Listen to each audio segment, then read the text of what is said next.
concentrate on that. Back here with Coach Mangini. So much for nerves in his first playoff game. Patty Mahomes looked pretty good in the Chiefs' big 31-13 win over the Colts.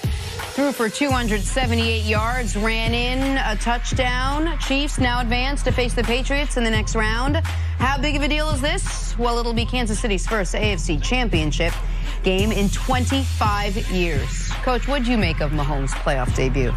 I thought he did a nice job. He had the third best quarterback rating of the winning quarterbacks. I mean, he was only sacked 4 times, which was nice, and 4 for 7 on no, what was it? 4 for 14 on third down, right? And then the Chiefs on third down, they were 4 as a team. They were 4 for 14. Oh, 4 for 4. Oh, well, he's the quarterback. Yeah. So 4 for 14, and then threw for no touchdowns. So it was a pretty good day. You know, I thought that Bob Sutton probably should get the MVP from the day, though. The way that the defense played and shut down a really effective Indianapolis offense and put pressure on an O-line that hadn't been giving up very many sacks. But I thought Mahomes, for his first, I have to ask you. He had a better rating than Jared Goff, which is nice. Hold on, Coach, but this is something that I don't know if you're being serious right now or not, because we'll do Bob Sutton in the defense in a moment, because they deserve so much credit. And Sutton has been a whipping boy in Kansas City all year, and the defense played great. So I'm not discounting that at all.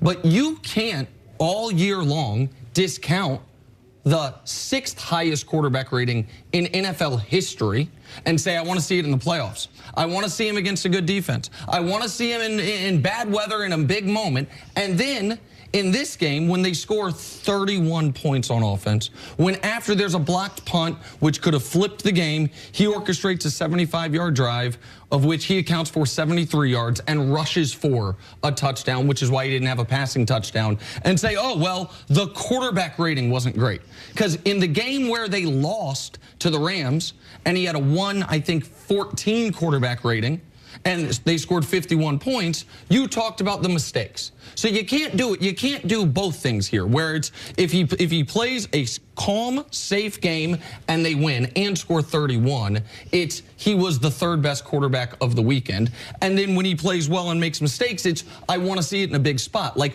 we're running out of yeah buts flatly. Well, it was a big game. They did have the bye. They were the #1 seed. They had a week of rest, and he was the 3rd highest rated quarterback in terms of quarterback rating. Those 4 sacks did happen. He didn't score any touchdowns. Well, he did score a touchdown. Oh, that's right. He ran for 1. The defense played exceptionally well. And look, it wasn't Indianapolis's day.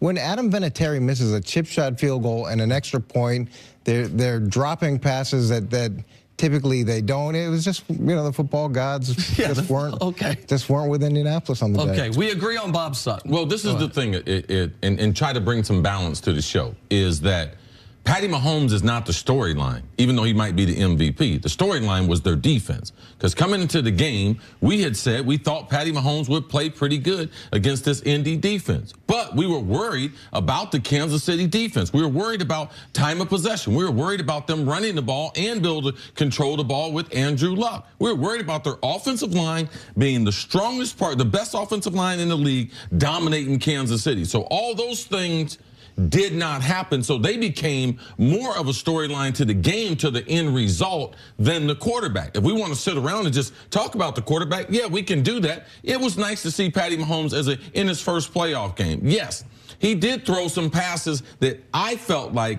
he didn't have a tight spiral on them, but where the ball ended up for the wide receivers, watch the yards per catch. So you can see Patty Mahomes was squeezing the ball just a little bit. The nerves in the playoffs are real, but for him to be able to guide his team, not take too many chances, and I thought the most impressive thing that he did was there was a couple plays that he made with his arms and his eyes by faking as if I'm going to throw the ball deep down the field, finding another receiver, and the pump fake at the goal line, which held his quarterback rating, as Nick said, because he rushed it in compared to throwing it in with 105 to an 85. I don't care. He made a hell of a play by looking the defender and utilizing his legs to be able to make winning plays to win the game. So every quarterback needs to be supported. Let's not forget that. He did have the 3rd highest rating, but he didn't need it.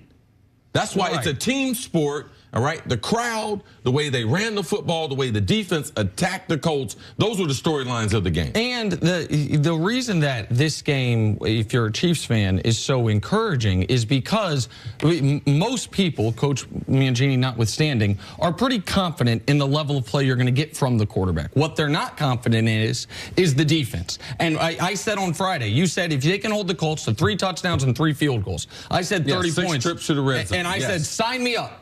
Like, if you're a Chiefs fan, it's for 30 points. The Colts couldn't sustain a drive. No, they were 0 for 9 on 3rd down. Coach's second favorite quarterback in the league, Andrew Luck, got annihilated in this game. And the Colts offensive line, which had been brilliant, the best in football this year, Chris Jones, D. Ford, and Justin Houston ate their lunch throughout the game. They couldn't get a running attack going, and they couldn't sustain. One of the reasons they only ran the ball 14 times was because they had in the first quarter and a half of the football game, they'd run 9 plays. Like, that's what happens when you go 3 and out. Right. If you keep going 3 and out, all your stats are going to be depressed. And in the moment that I thought the game could flip, where after the Sammy Watkins fumble, and it's, oh, the Colts have the ball in the red zone, you could feel the energy of the crowd, everyone getting nervous. D. Ford comes around the corner and forces a strip sack, and that allowed the Chiefs to take full and complete control of the game.